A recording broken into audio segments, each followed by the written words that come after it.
հաշվի առնենք։ Օգոստոսի 8-ին մենք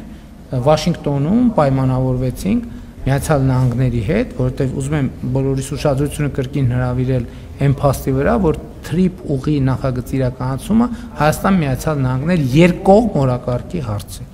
Մենք տրամադրված էինք, որ բոլորս հիմա արագ, նույնիսկ այցերի ժամկետներ էինք ճշգրտում եւ այլն, բայց դրանից հետո տեղի ունեցավ մեծ կենտրոնացում Ուկրաինայի իրադարձությունների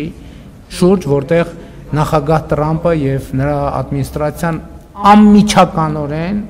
եւ մեծ ծավալով ներգրավված էր։ Դրանից հետո տեղի ունեցավ Մերձավոր Արևելքի, ես մենք տեսնում ենք մի օրը, պատկերացնում ենք, չէ՞, դրանից առաջ ինչքան աշխատանք է տեղի ունեցել, ինչպես օգոստոսի 8-ից առաջ է տեղի ունեցել, հետո օգոստոսի 8-ից առաջ ամիսների ամենօրյա աշխատանք է։ Այսինքն օբյեկտիվ այս իրողությունները իրենք նաև որոշակի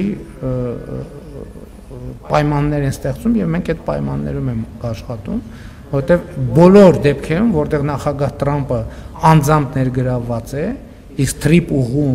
այս հռչակագրում անձամբ ներգրավված է, ըստ էության նույն թիմերն են աշխատում։ Նույն մարդիկ են աշխատում։ Շարմ էլ-Շեյխում բոլոր են մարդիկ, ում հետ մենք աշխատել ենք եւ աշխատում ենք այդ թեմաներով, բոլորը այնտեղ էին եւ բոլորը այդ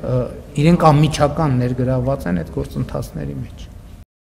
Չմոռանաք հավանել տեսանյութը եւ բաժանորդագրվել Civic AM-ի YouTube-յան էջին։